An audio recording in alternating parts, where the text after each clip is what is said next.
Ladies and gentlemen, I think we're ready to start. You probably don't want me that close to the microphone, do you? I've backed off. Ladies and gentlemen, thank you very much for coming. Over the next hour or so, depending upon how long she can tolerate me, I'm going to be talking to Ritzy Bryan from the Formidable about her life and music. If you're not familiar with their work, well, I wouldn't imagine that you've turned up.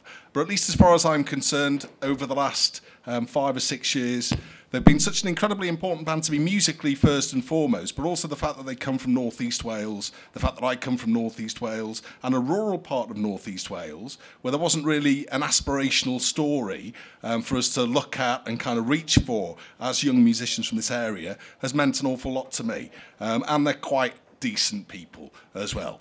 So could we have a nice warm round of applause for Ritzy?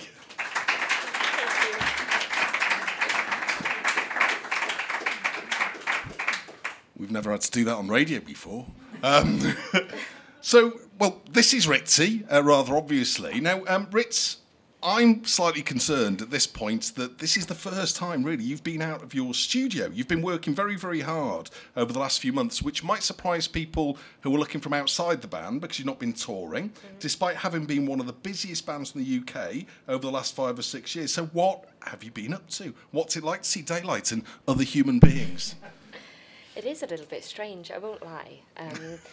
We've been back home, I suppose where we grew up, Ridgeon and I, just outside of Mould, and we've been here for about the last 6 or 8 months. We built a modest studio in my old family home, and yeah, we haven't really moved from there, really. I suppose that's kind of the beauty of this album, making this third record, is it's all been about being together in a different way to the way we usually talk, because obviously we spend 24 hours a day with each other when we're touring, on the bus, need an adjustment, on the bus and that kind of touring lifestyle, but it kind of feels like, I don't know, we haven't been in a studio environment like that since the first record.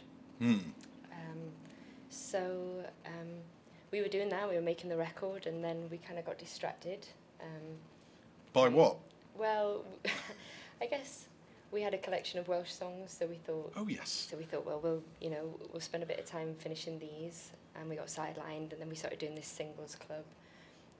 Well, we'll talk about Erythrol, in due course. This whole idea of taking the studio home, I mean, you've got to have understanding parents to do something like that, haven't you? But does that mean, do you have more control doing it at home than you would do if you were in a proper studio, in inverted commas? Because quite typically you record away from a studio environment, don't you? When you recorded Wolf's Law, the second album, that was in a log cabin in snowbound, was it Maine that you were in New England? That's about as far removed from a studio as you can get. So what is it you get from that environment that you don't get from the control that you have in a recording studio?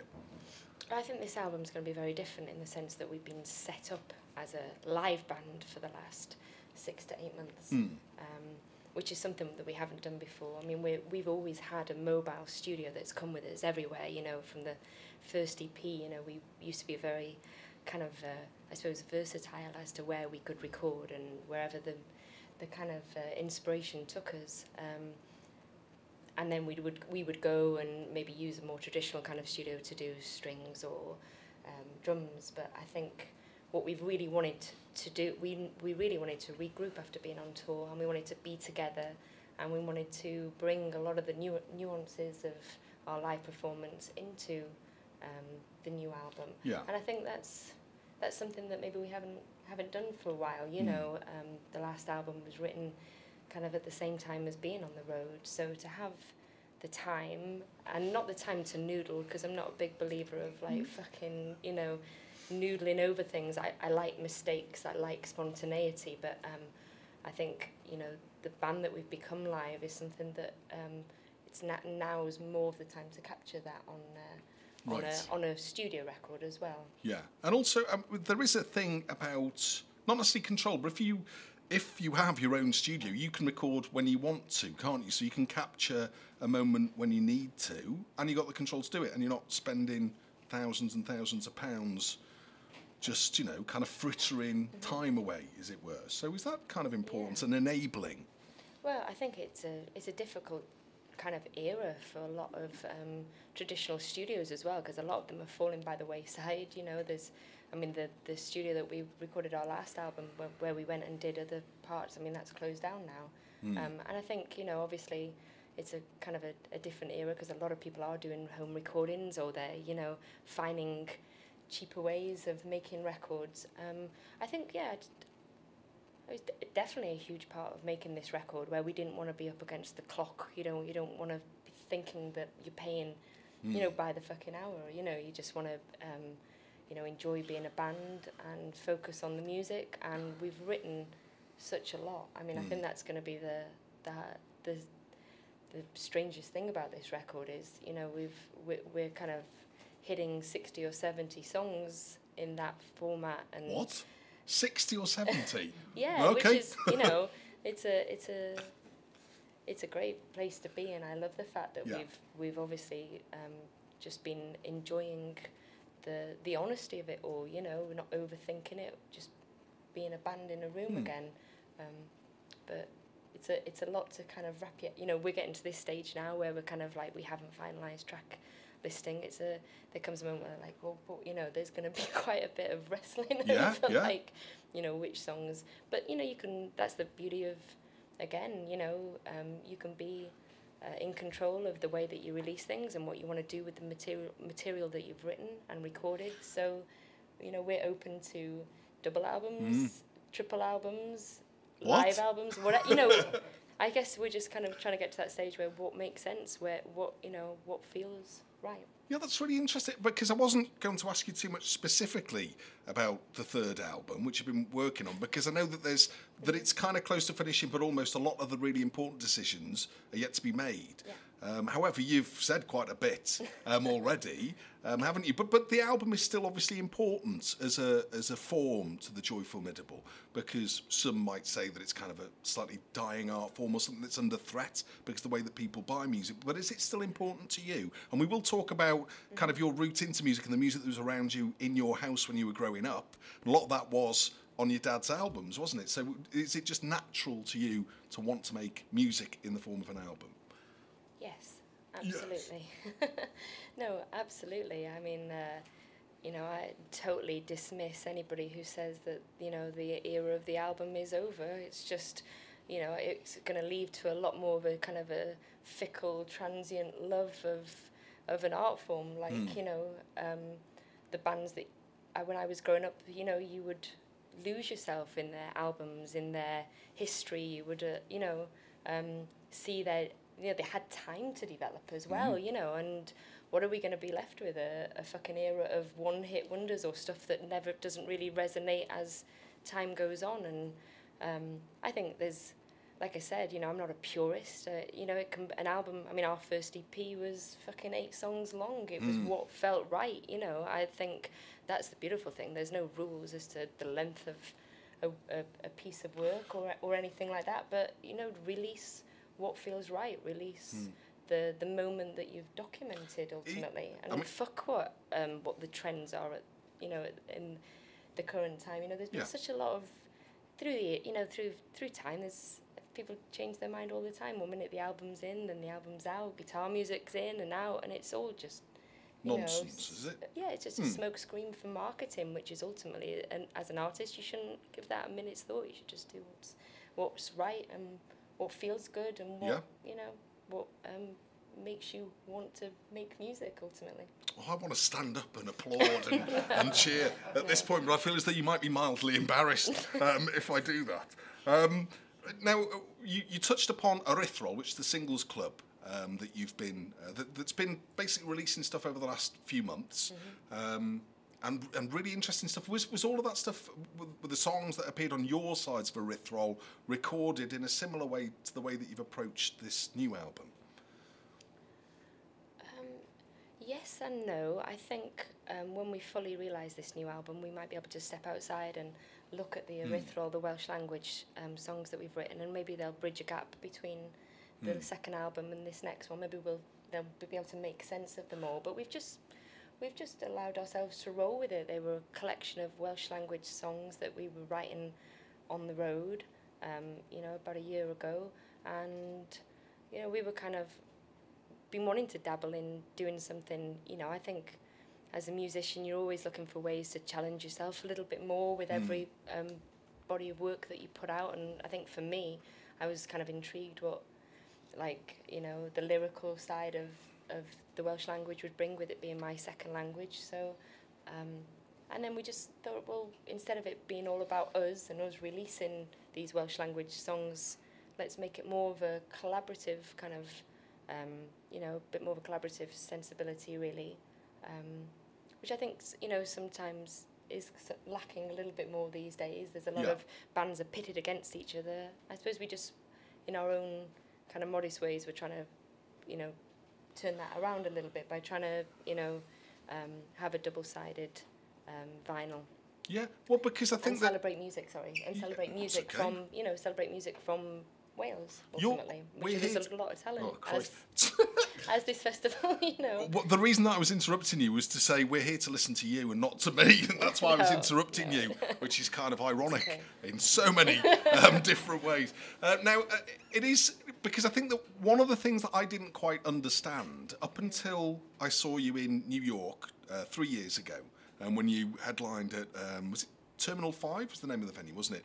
And there's 3,500 people there who've all paid to go and see the Joy Formidable from Mould, which just blew my mind, you know. And then you got up and you were quite good as well, which helped. But this thing, the international kind of, the fact that you have an international audience, this is, I know you wouldn't say this because you're too modest to say it, but it's a major platform for those bands who are on the other side of these singles. They're going to get heard and listened to and maybe played on radio stations in Japan and the States and various other places that seem like a long, long way away from Wales on occasion. So although you wouldn't say it, are you aware that there's that kind of positive repercussion of these songs? I think we honestly just thought about it as sharing each other's fan bases, to be honest. Yeah. You know, no, and I don't mean that in kind of like, you know, that's how we, you know, genuinely meant it, you know. Yeah. We weren't thinking of it just like that. I mean, just like the idea of doing something a little bit collaborative and something that was outside of the box for us. And we love vinyl. I mean, that was the you know, any kind of idea that has a vinyl element to it, we're in, you know. So. And is that because you've always, all of your releases, or the vast majority of them have been released on vinyl, and is that a reaction as an artist against kind of the culture of a piece of music maybe just existing ephemerally as a digital file, but then also giving people something that's tangible that has well, you know, that they can hold and get excited by, because you chose different artists to do the sleeves, most of whom were Welsh artists as well, but people that you felt very strongly about too. So these are a labour of love, aren't they, for everyone concerned? Absolutely. No, it's been great, and we've loved, you know, it's made us more attuned to listening to, you know, music, local music. You know, I think that's the one thing you can get wrapped up when you're on tour.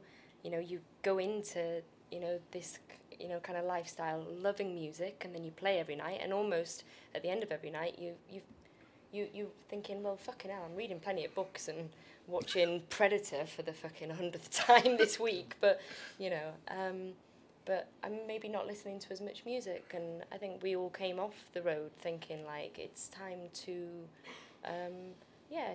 to open out again, to, you know, that the passion that obviously we all started out with, which was, you know, going to record shops and record fairs and going to shows that aren't just our own, you know. Predator's an interesting choice. Why is Predator so popular on not me. Band bus? It's not me. I think the boys have... The boys. Who aren't here to defend themselves.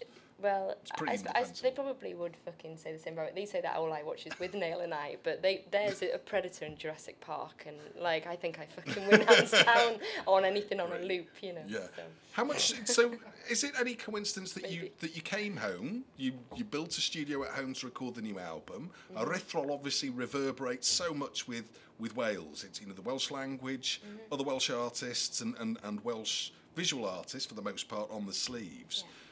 So is it a celebration of Wales? And was that kind of refined and brought into focus by the amount of time you've spent away from home over the last few years, which would be the vast majority of your time? Because you love travelling as well, don't you? So there is this kind of dichotomy between loving being away from home, but I would also imagine something that feels valuable about Wales as well. Yeah, I think when you're away from home and you're travelling a lot,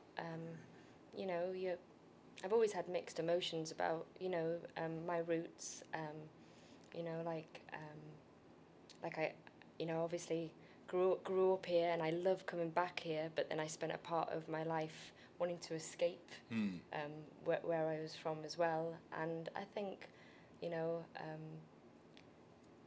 you have enough time away and you think that, maybe you can mellow to some of those emotions that made you flee in the first place. So I think it's been a strange experience. It's been definitely double-sided. Like, I've loved being back for all the reasons. I've always been proud of being from around here. And, at the same time, you're also conditioned to being on the road. So actually being anywhere for more than a fucking fortnight is pretty difficult anyway, let alone a place that maybe has a lot of nostalgia and memories and things that are a little bit more difficult, So, but it's been an interesting experience making this album back at home. What has been the thing that you've missed the most then about being on the road? Because I would imagine it's the shows, but there's lots of different aspects to it. There's the audiences, obviously, and seeing other places as well. Yeah, the variety, the camaraderie. I mean, making an album is a really strange thing. I mean, well, for a band like us, I think, there's a lot of melancholy that goes into making an album. You can almost succumb to some of the emotional input that you, that you put into writing. So I almost feel like, I think that's why we've always been great at making albums and touring, because it's almost like you have the light and the shade, Right. Whereas with this record, I suppose over time we've been focusing on one thing, and it's there's a lot of energy and a lot of emotion that goes into making a record.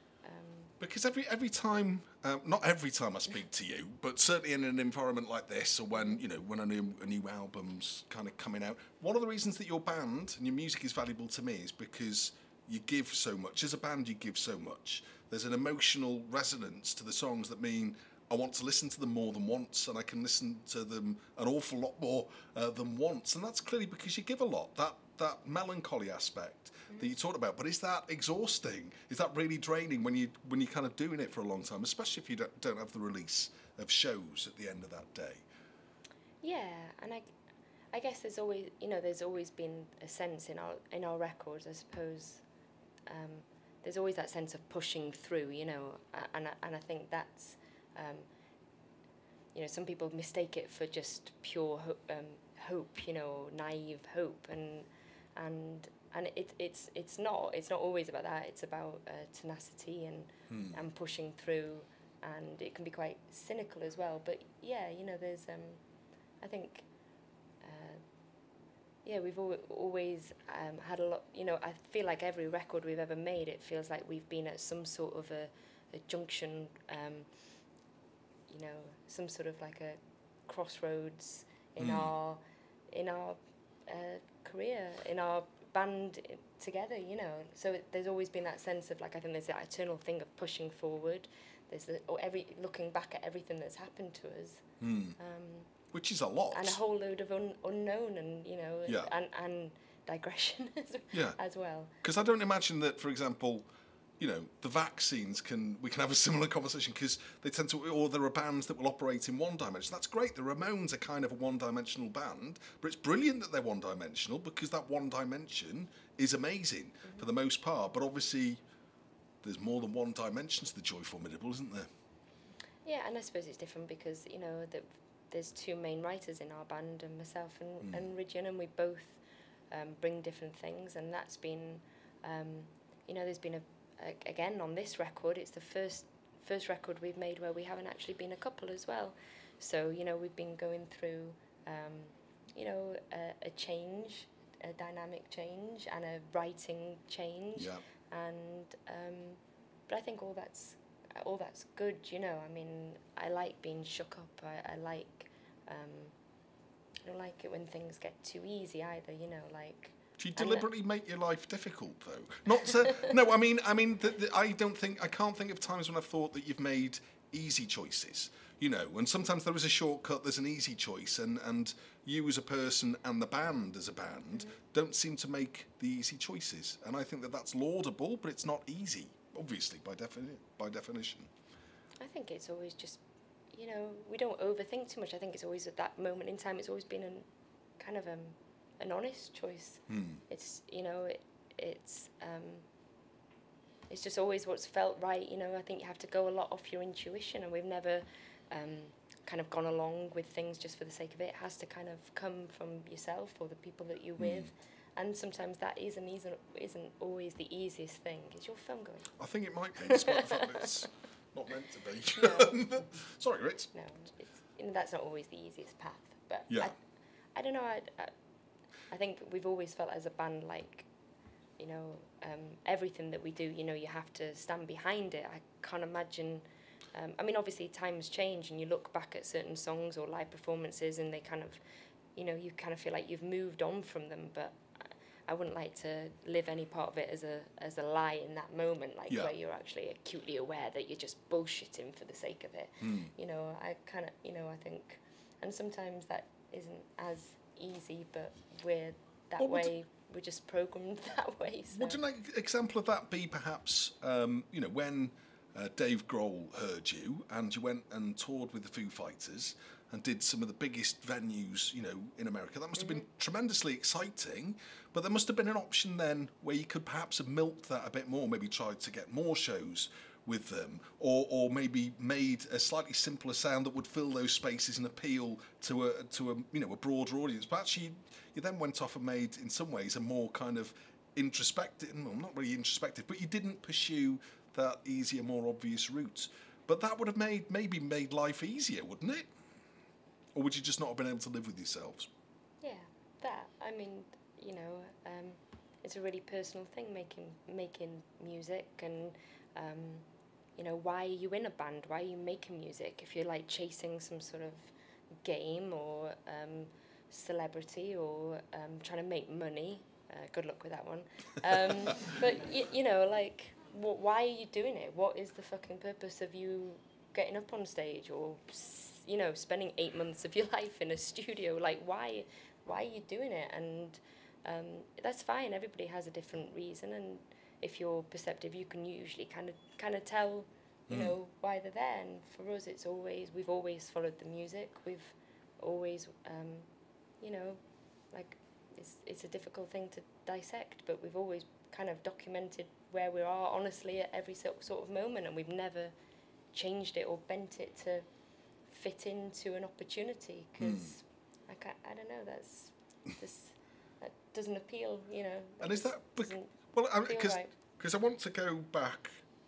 We'll talk about tenaciousness a little bit later and persistence, because you have had to be tenacious and persistent. Certainly, I think, to get to the point where the Joy Formidable formed.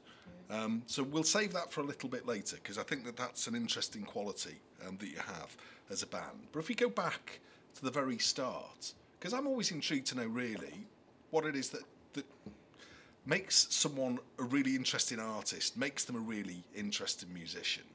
So do you have, I mean, again, I know that you're modest to a point, but you wouldn't tell us, well, I'm an interesting musician because, but what, I mean, was it your background, you think? What started this whole ball rolling for you?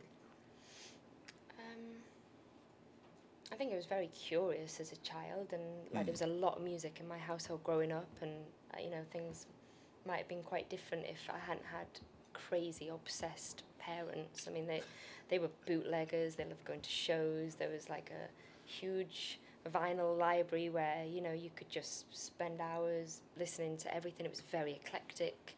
There was no one genre, so I think I had all, you know, I always say, like, I had that as a background, which could have gone either way, because I think you either were going to share their passion or you were going to be like rebel and be like, fuck music, I'm going to play netball or something, you know, like, I wouldn't be very good at netball, I'm a bit short, really, aren't I? Anyway, but you know, but no, so that absolutely that. And I remember, you know, I was always writing when I was a kid, and playing guitar, and there was a lot of music in the household. Did I have some sort of like aspirations or drive to, you know, to really, really do it solo or find band members? I mean, I was just, you know, quite, I don't want to say simple child, but no, in the sense that, you know, I got a lot of pleasure and cathartic pleasure from writing and playing, you know, all the way through being very young, through my teens.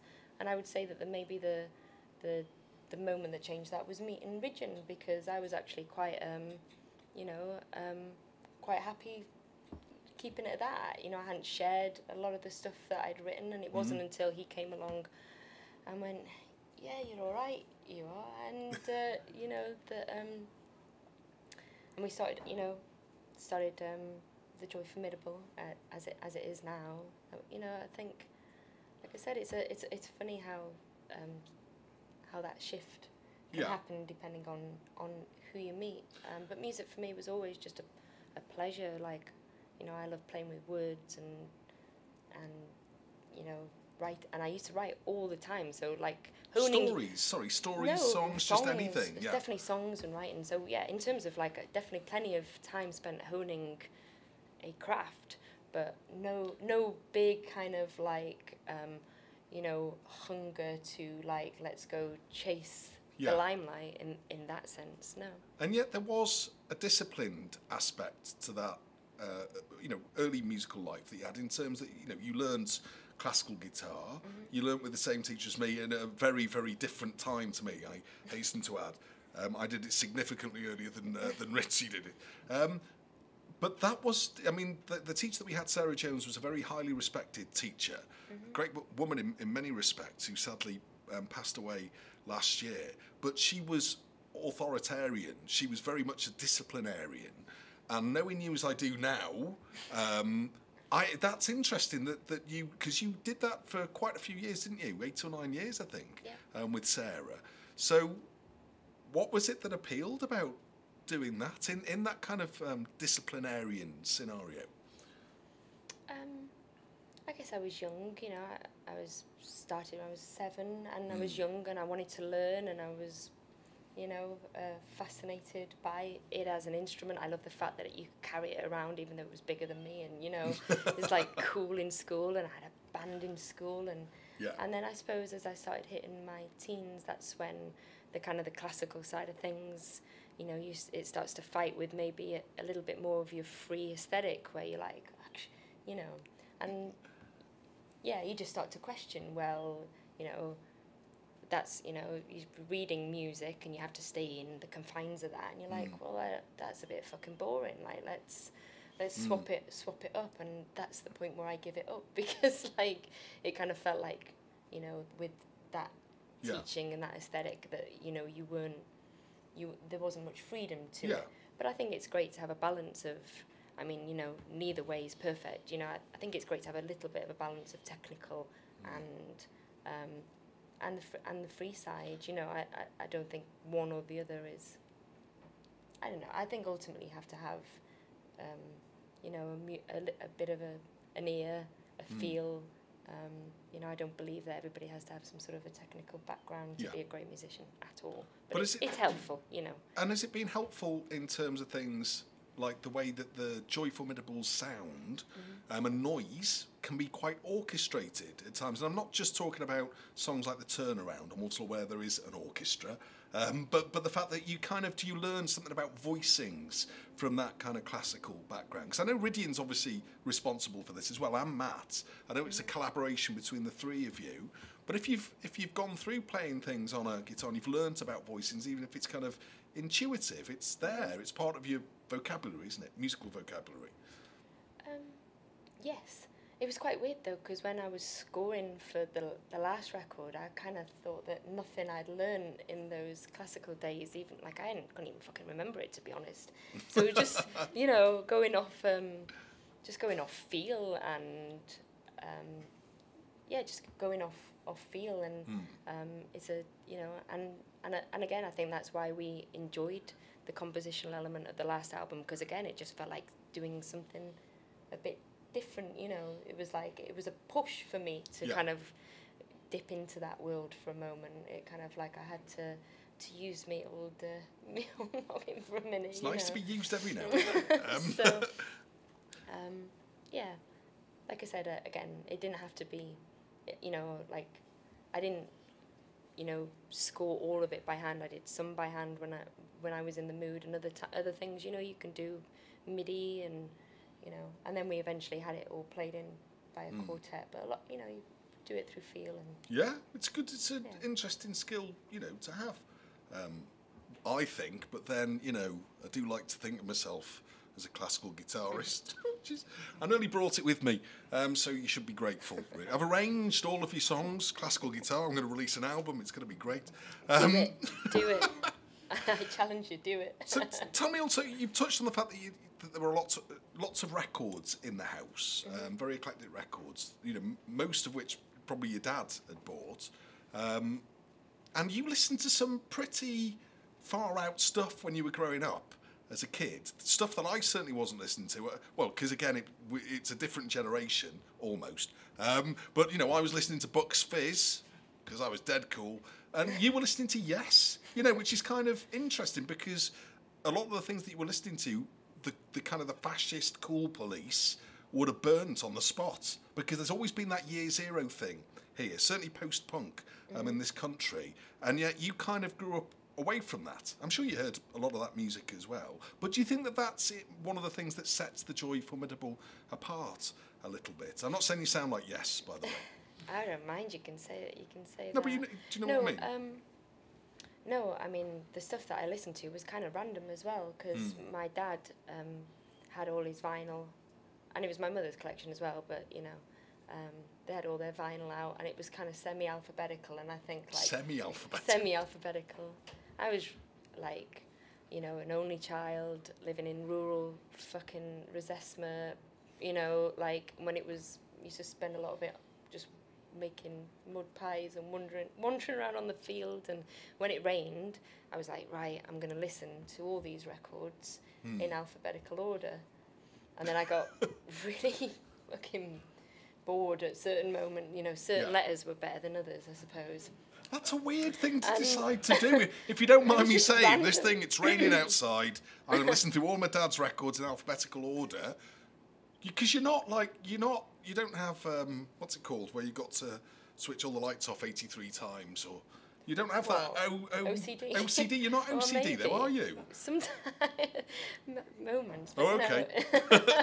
Not that there's anything wrong with that, but that as an approach to doing things, you seem to be more instinctive now. Yeah, just, you know, just isolated, growing up in an isolated place like rural Wales, you know, it's like nobody came calling for me, so, you know, you kind of like have to find your own distractions, and a lot of that was writing and playing guitar, and then there was a big part of it that was sitting and trying to listen to as many records as possible per day, you know. Yeah, well, and some were better than others, and I always quote the Yes one, because I just remember sitting there on an armchair and putting it on, and it was just like nothing else that, I don't know what I'd been listening to that day, but it was like, what is this? And we had, you know, we had the speakers and all the crazy panning and everything. It was like, fucking hell, what's that? Yeah. You know? But can you see a link between an experience like that and the fact that you make quite expansive... You make expansive music with the Joy Formidable, not on every occasion. It's not that predictable. But is it down to that, down to having listened to music in its kind of widest forms, rather than, say, picking music up as a teenager and picking it up from your peers and everything being about what's cool and what's right and fits with the clique that you're in? Because it doesn't sound like you had a clique. No, not really. I suppose I just always liked stuff that was emotive, or, you know, it could be really fragile, or it could be really loud. I just liked stuff that had conviction, and, you know, even when you're young and you're listening to something, you don't really know what they're singing about, but, you know, you can still gauge, you know, that sort of the feel of something, and, you know, I guess I just went into everything with a really open mind. You know, I like stuff that felt good to dance to, but I also like that kind of real contemplative side of music where you lose yourself in no matter what it's doing, but never any musical snobbery. Yeah. You know, I just think there's good or bad music, and but that's snobbery. It. No, I know, but it's not snobbery that's informed by other people's opinions. That can be pop. It can be anything. It can be, you know, like, you know, music has loads of different purposes, doesn't it? You know, some things are, you know, a lot deeper, and they're for those moments where, you know, you want to feel something or escape into. Others are for some stuff's like great background music, and you know, that's a purpose as well. Other stuff is more kind of rage inducing, you know. The rage. You know, the spectrum. I think you can tell when something feels good and right and doesn't feel like it's you know, been too contrived. I'm going to ask another question about childhood, but I'm only going to temper this with, because I grew up in Nanoch, which is 2 or 3 miles down the road from Wrexham, and just so that you know that I do understand, because I had a mineral collection that I arranged alphabetically. So sad, really, in retrospect, but exciting. So I understand that thing of being kind of in a small village, and I mean, Nanoch is like a metropolis. It is compared to Wrexham, and there's a whole, I think, 500 people live in Nanoch. It's not truly, really a metropolis. It doesn't have its own superhero, sadly. No, because I was going to ask you also about your mum's influence. I'm sure your dad's too, but particularly your mum's, because your mum would expose you to stuff at the time. This sounds good, but like, I know that you'd seen things like Once Upon a Time in America and The Godfather and films. It's not like anyone was sitting there going, "You're a child," and treating you like a child. You're allowed to see things that perhaps other 9, 10, 11-year-olds weren't kind of allowed to see, and that's interesting. I think that breeds a certain kind of broad-mindedness. But were you aware that was quite different when you go into school and say, "Oh, I saw Once Upon a Time in America. That's nice, about gangsters killing each other," and they're going like, "Well, I saw Grange Hill," you know.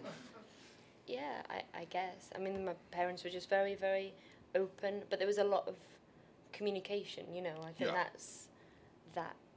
Without getting into some sort of a dialogue on parenting, I think, you know, it was just good discussion. You know, I always remember that they, like, you know, we watched a lot together, and they'd almost be like, you know, when you get like the special edition or something, there's like a fucking narrative going. Yeah. You know, there'd be a lot of that in our family where there'd be a scene and there'd be, well, you know, this isn't, you know, real, you know, this isn't real, or this is different, or, you know, this is, and so there was a lot of discussion. So I suppose in that sense, nothing seems like too gratuitous or, you know.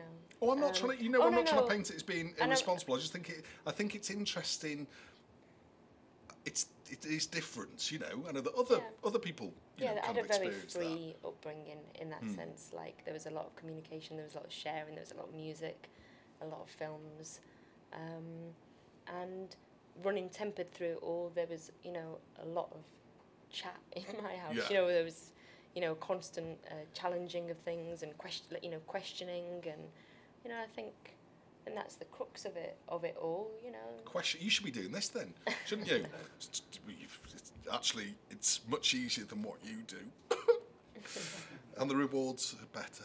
But anyway, it's interesting because it strikes me. I mean, I look back on my childhood, I feel as though my childhood was idyllic. I think that those, you know, hopefully the majority of us can look back on our childhoods through rose-tinted spectacles and feel that they were idyllic. But do you feel that? Because it does sound like roaming the fields, making mud pies and doing all of these other, listening to your dad's record collection in a very anal way. It sounds very idyllic. But was it idyllic? Yeah. But then something changed, didn't it? And something happened that was more kind of traumatic and broke that idyll. And I know that, I mean, I don't want to ask you specific personal details because I don't know whether this is the right kind of context to do that, but that idyllic world was shook up, and that has had major repercussions and reverberations through the music, hasn't it? Would you be talking to me now if that hadn't happened in your childhood? Well, I guess it's I mean, if you look back on just your life in general, like, you know, you think if I hadn't have made that decision in that moment, or if I hadn't have done that on that day, and the repercussions of all these, you can trail your entire life backwards and think, well, if I'd have done that, maybe I would never have had that chance meeting with so and so, or like, honestly, I might not be sat here talking with you, I suppose, because like I said, music was kind of like a really just a real pleasure. Like, it was something that I did all the time, but it was just a real enjoyment. And then all of a sudden, I suppose, when when your life changes, all of a sudden it takes on it became more of like I had to do, it became more, it became intensified. Yeah. It resonated in a different way. It was a cathartic thing. I was playing and writing for maybe a different reason than I had been when I was, a bit younger. Yeah. And do you think that kind of informed it because it became cathartic, and because it became not so much an escape as a way to deal with things that were happening around you, that's why you make music that has that kind of emotional weight, can have that emotional weight and gravitas to it? Because it's hard to do, it's hard to make music that moves people. It's really hard, because I hear a lot of music, and I know it's always a subjective reaction. We all have different reactions to music, but I know that your music can move me more than the majority of others, and I think that there's a reason for that, kind of a core to that. Yeah, and I suppose, it just changed the writing, I suppose. I spent a lot more time in my bedroom, kind of, well, this is in the States, I moved from here. I went to live in the States for a while, and I probably spent most of that 18 months that I was away kind of inside in my bedroom writing. Writing, that was, the thing that kind of kept me grounded and ticking, I suppose, in a lot of senses of the world. So without being too, miserable about it all, that definitely, I think that's where, more the lyrical and the musical voice of the Joy Formidable comes. Yeah. It comes more from that era, really, like as a turning point. Yeah, I know. I've never heard you kind of moan about anything. It's really weird. I don't know any. I moan so much. Perhaps you're kind of the yang to my yin, just to balance the universe out for all of my whinging. But again, that in itself is an interesting mindset, because it seems to me that as a person and as a band, that you take a challenge on the chin and kind of deal with what needs to be dealt with. Try to transcend it rather than get kind of dragged down by it. Do you think that that's true? I'm sure it's not that simple, but seems to be echoes of that throughout your life and throughout the band's history as well. I think it's probably a thread of where we come from. We're from North Wales, the north. I think there's certainly, like, my family and my grandparents, they were from Wythenshawe in Manchester, and I don't think I ever heard them complain. They were real kind of working class, ordinary people. Like, I don't think they ever felt, I don't, they never complained. They got on with it. It was always about laughter and joking, and even in the worst type of adversity, it was always like this sense of, like, well, don't let the bastards grind you down, and I think, like I said, that's always been the people that I've, my family and the people that I've surrounded myself, and I think that runs through, each of us as band members as well. There's none of us are sulky or indulgent or fucking egomaniacs or divas, it's like, we all balance each other out in different ways, but there's that running through us all, And there's a lot of laughter. Absolutely.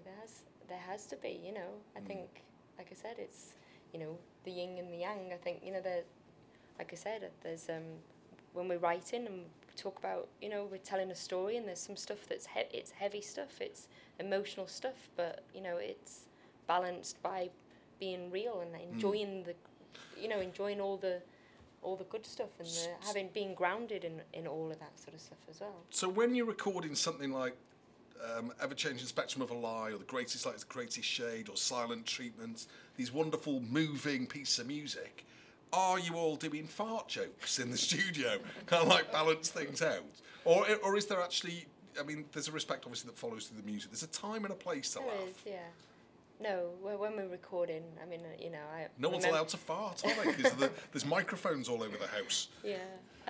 No, I remember those sessions. No, they were, they were...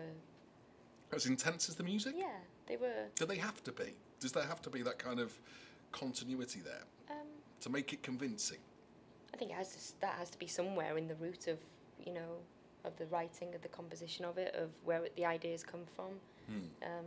The conviction of it all, but yeah, I mean, like I said, it's great to have that balance. It's tragedy, comedy, they both can live on the same stage, kind of just whatever feels right, the honesty running through it all, I suppose. Now, we've only got a third of the way through the questions, and there's 10 minutes left. Andy's looking nervous at the back. We need another 2 hours. Is everyone happy with that? Can I have a drink? No, I'm joking. So let's, because you've mentioned that you went over to Washington. Obviously, spent some time in Washington and kind of, and wrote an awful lot. You said something really interesting to me recently. It's not the only interesting thing. Sorry.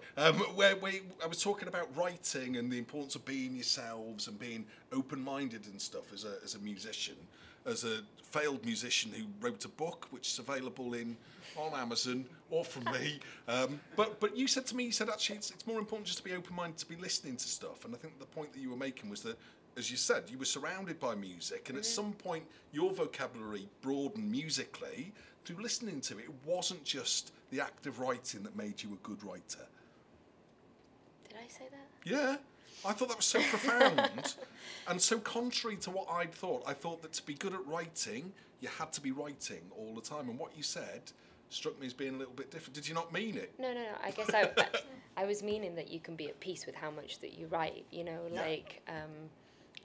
I think it's, I think if you feel like you want to write, then write. And it's great to make mistakes. That's a big part of it. It's like... whatever that means to hone, your craft and your writing. But I'm like I said, I'm quite at peace when I don't write sometimes for months at a time. But I listen to a lot of stuff. I'm still kind of like, I haven't hidden myself away from anything. Your mind's open and you're Does moving Rydian, forward. because Rydian is the other main songwriter in the band, does he work like that, or is he more, kind of working through writing day by day? Does he have to write something every day? No, Rydian's probably kind of more consistently writing than I am in that sense. Like, he doesn't come up for air sometimes, but then he bins more stuff than I do. So Yeah. Are you saying that what you write counts? Yeah. You can do a lot of it, but if it's not very good, everybody has a different way. Yeah, that's very diplomatic. I don't think he sneaked in. So No.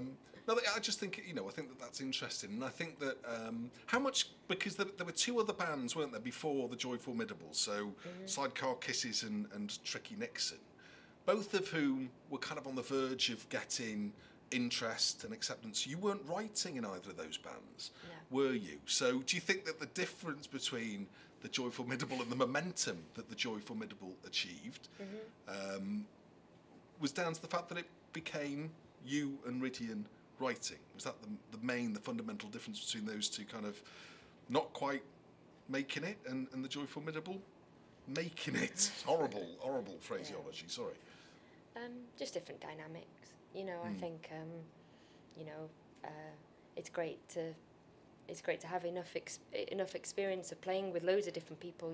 It's I think that's part of what, how you grow as a person, as a musician. But when you eventually find that chemistry and the people where there's that meeting of the minds and the chemistry is great, then you look back at other moments and you think like, oh, fucking hell, no wonder that felt like hard work at the time.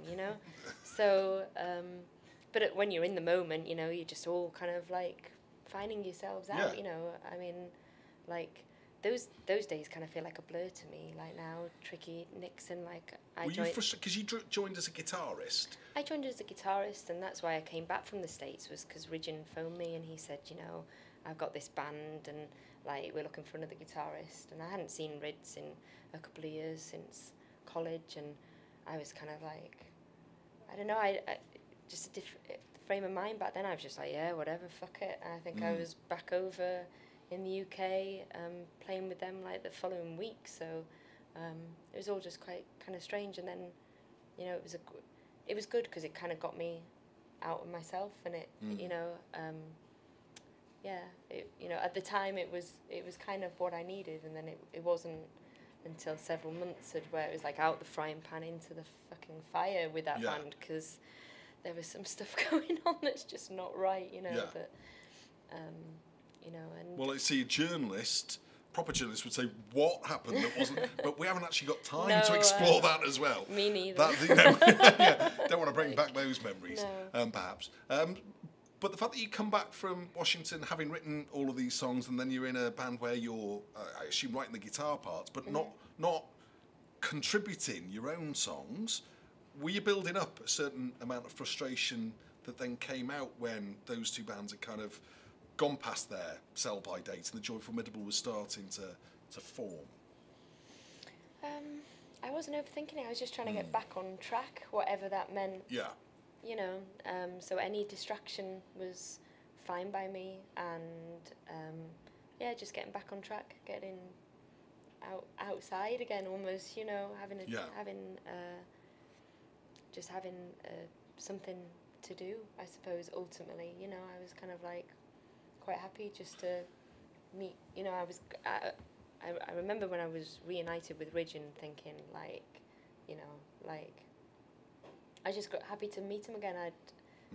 I'd known him in school. I'd always kind of admired like his guitar playing. Oh, right, okay. No, I'd always, you know, it's only because he's not here that I'm fucking saying that, because I normally say that we were in competing bands, which is also true. But no, I had, you know, I kind of, thought he had something. He was talented and he was charismatic, and like it was great meeting him again. But the rest of it, you know, I was happy just to let it kind of run its course, really. You hadn't sat there and kind of formulated a plan, or it wasn't, self-conscious, but then unself-consciously, relatively quickly started to develop a momentum. Did that surprise you, perhaps, having been in bands, or any of you? I mean, it's not like you were, by any stretch of the imagination, long in the tooth, but I imagine there'd been a certain amount of frustration for Ridgen, you know, musically, from Psycho Kisses and Tricky Nixon. Yet there was something clearly right about the Joy Formidable, because quite quickly, internationally, people were interested, radio were interested, music papers were interested. There was something right about it from the off. Did it feel like that when you were in the band? Yeah, especially if you put it against the year that we just had in those other guises. Yeah, absolutely. It felt, well, I wasn't writing in the other, and the main writer in Tricky Nixon was very open that it was just an exercise in writing, which is, you know, it's just an exercising in writing songs or being a band. Yeah. And I don't know. So there was no emotional weight to it, right? None.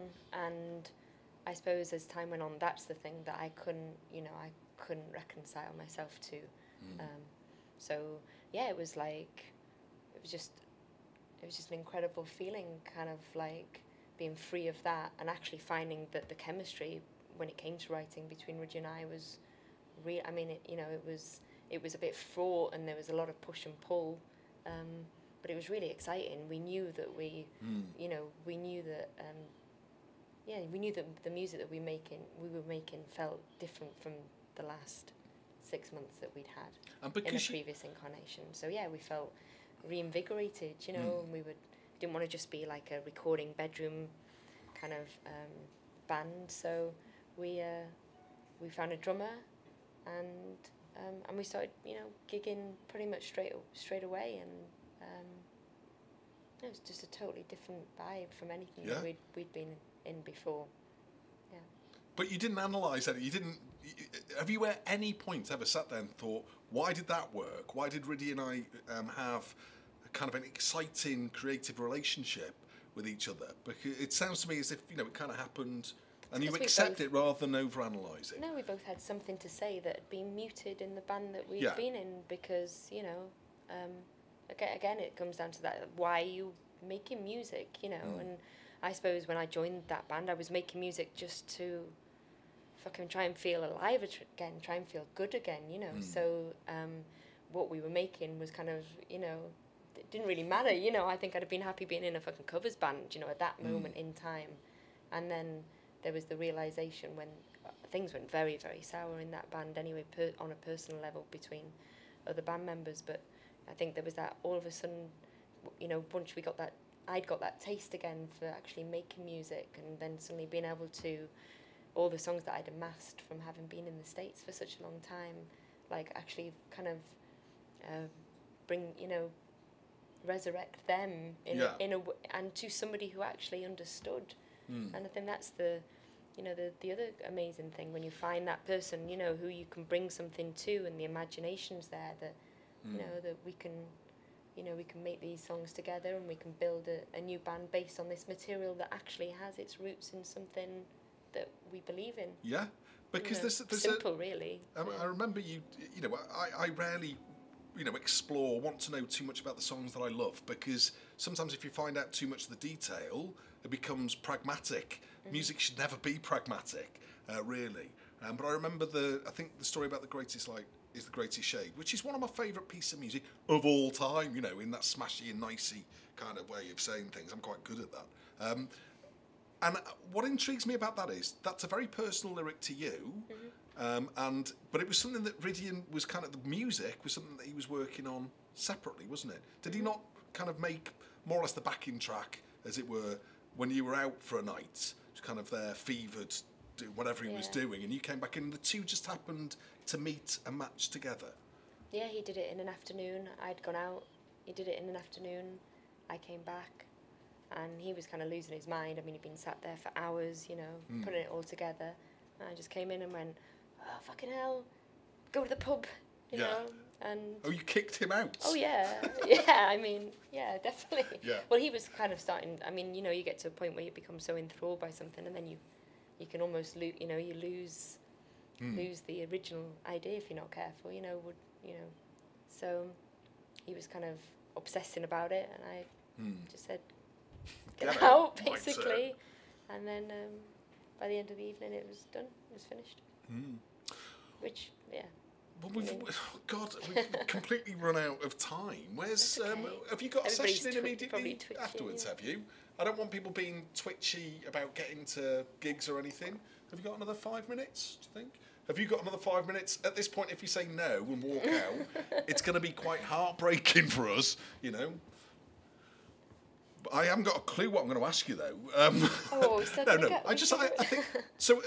Tell me about the point at which, after all of these, I'm not going to call them tribulations, but kind of the challenges that you've been through in the two different bands leading up to the Joy Formidable, and then particularly that moment when Canvasback and Atlantic Records started showing interest. Because for anyone who makes music, rock and roll in the broadest sense, that moment when a record label become interested is kind of a vindication, but it's rare. It's the holy grail. And I know that there were other steps towards that, and a balloon called Moaning coming out, and a lot of DIY things that you did. But what was that like when a major label kind of came in and showed interest? We've been without a label for so long.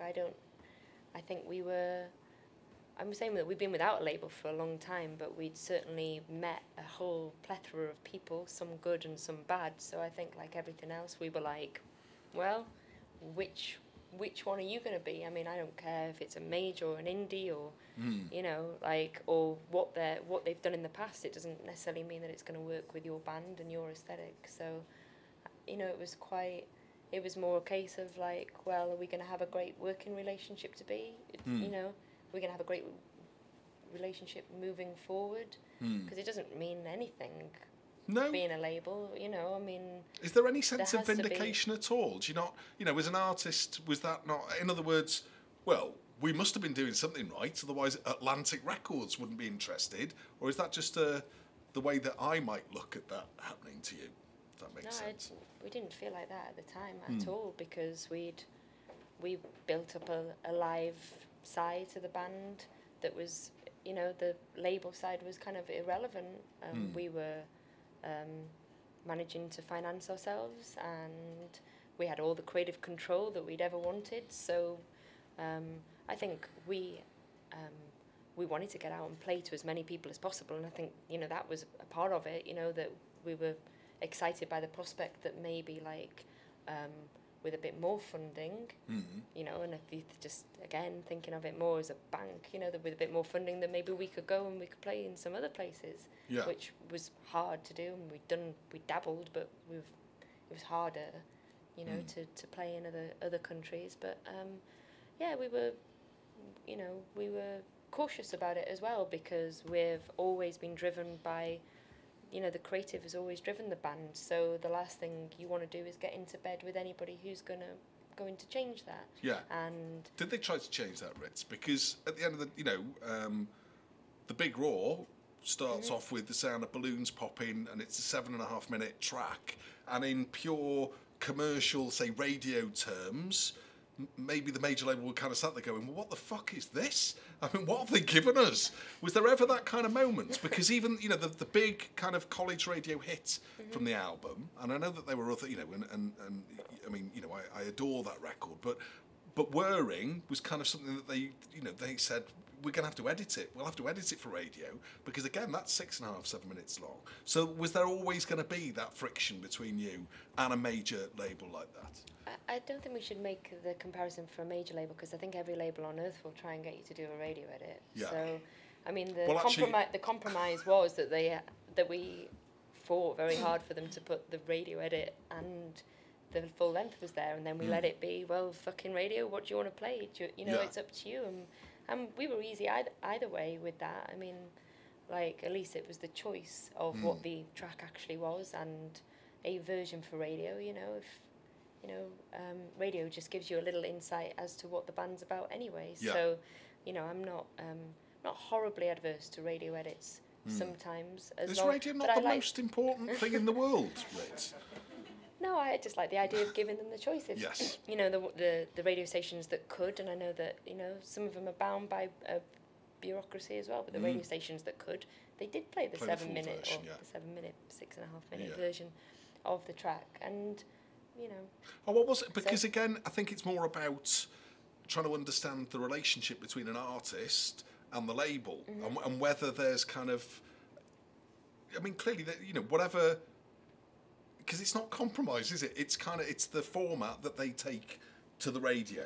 Yeah. But it's interesting. But there were obviously, I mean, there is. I mean, you talk about the relationship between you and Ritz and being push and pull, and there sometimes being friction. But the relationship between artists and labels, it's kind of like that. But at the end of the day, you don't make music with them, do you? So there's no kind of proper release there. It can only ever end badly. To be fatalistic about it. But I suppose you have to decide what sort of people that you want to work with, and you know, Canvas Back, you know, that we had a lot of freedom on both of our records. We did pretty much what we wanted to do. So even though they were bound by some of the kind of major label kind of you know, regulations almost, which are definitely in place, but they're in place with every label because everybody's trying to make money. But you know, I think we've always had a lot of freedom, and a part of that came from, you know, we spent a lot of time with these people before signing anything, because we'd never want to lose the creative control. We would, you know, there's loads of ways that you can release your records these days. Frankly, you know, you can decide what's important to you. You know, find the right home, do it yourself. You know, there's loads of ways of potentially sharing your music. You know, obviously I know full well how difficult it can be sometimes to finance and keep a band afloat. But if, you know, I think if you've got a good team around you, it doesn't always have to be a label. It can just be a good team being your bandmates. It can be a lawyer. It can be an agent. It can be any ally that fucking believes in the band properly and isn't just in it to make a quick buck.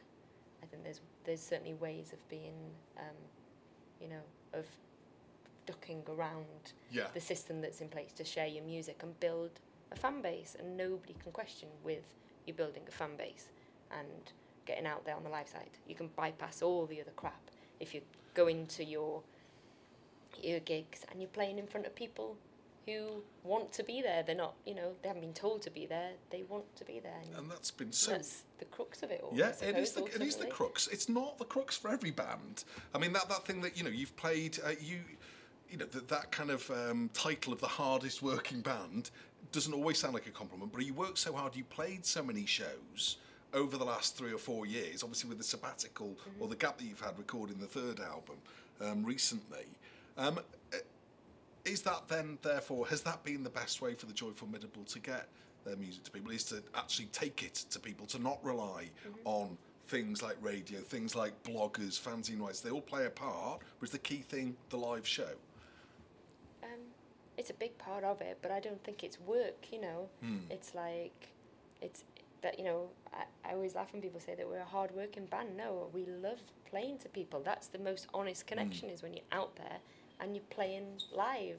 You know, there's nothing that can change that.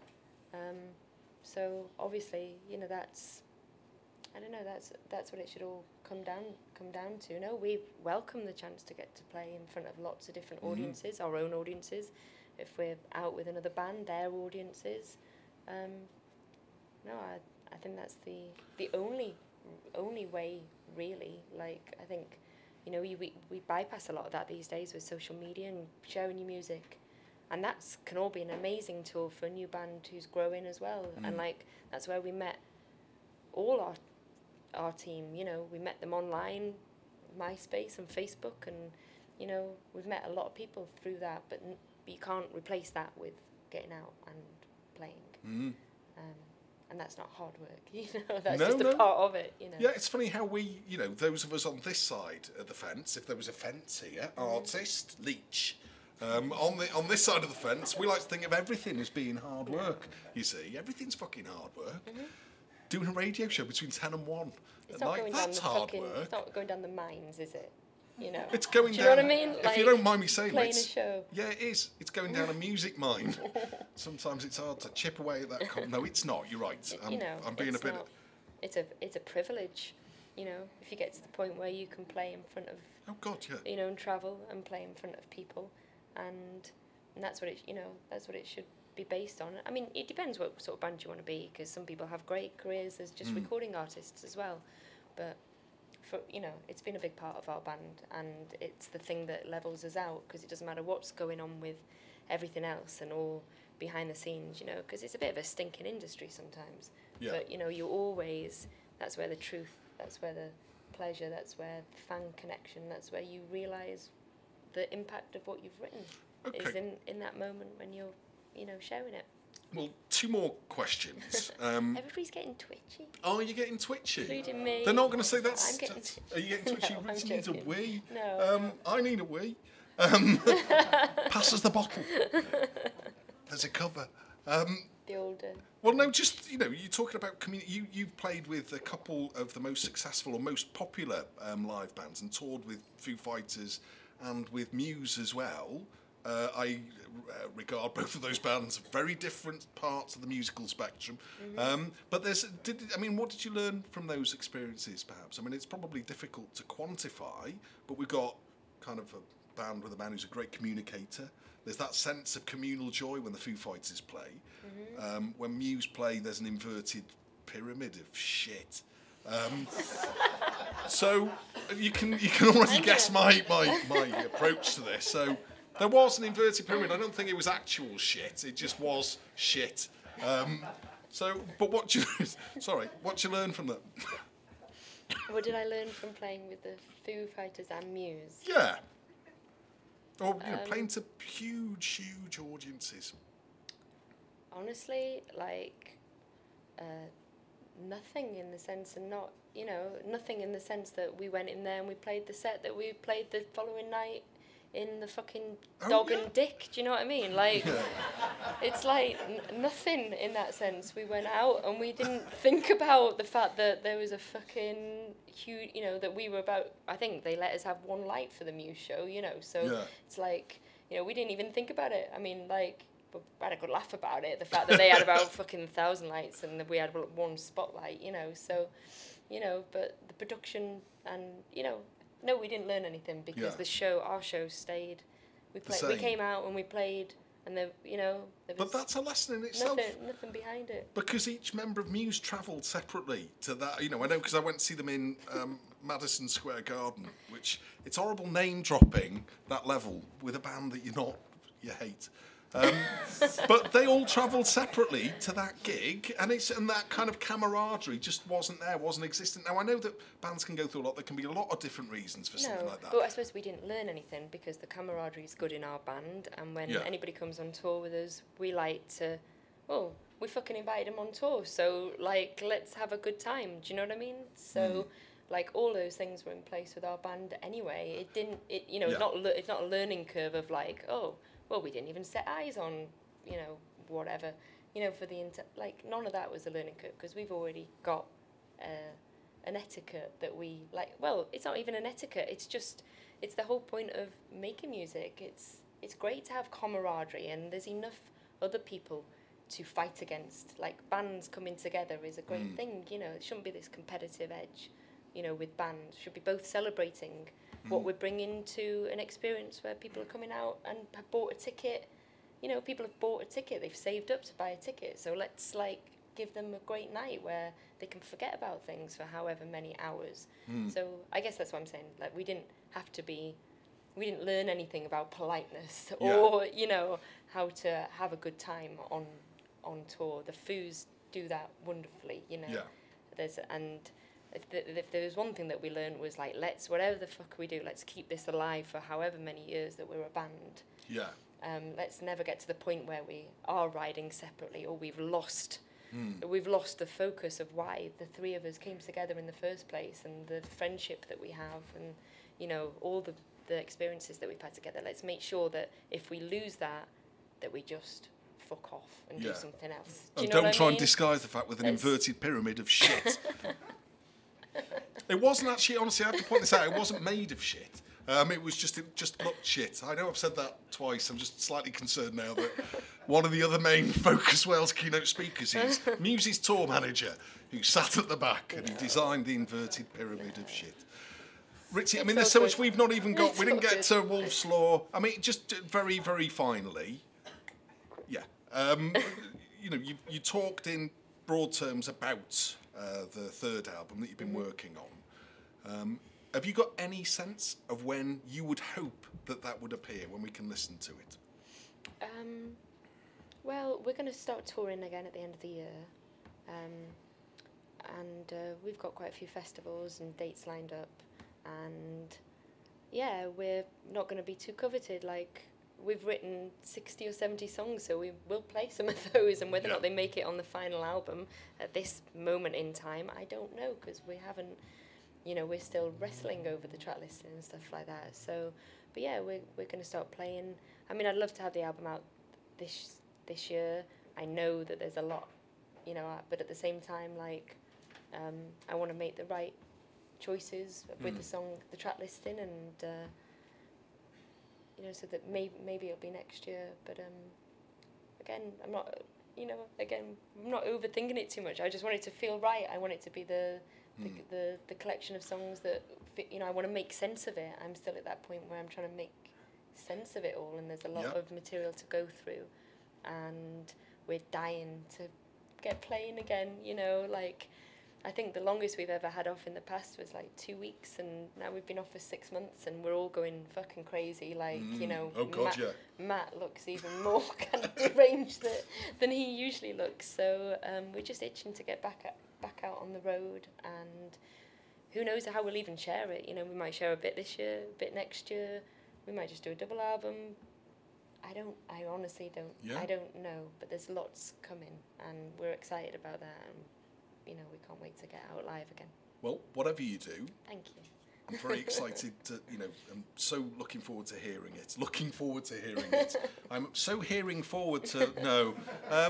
Ritzy Bryan, thank you so much for your time today. Enjoy Focus Wells and your DJ set tomorrow night at 3B after the Horizons Artists play. That's right. Here in Wrexham, it'll be quite a night. Thank you very much for your time. No, thank you very much. Thank you so much. Thanks, guys.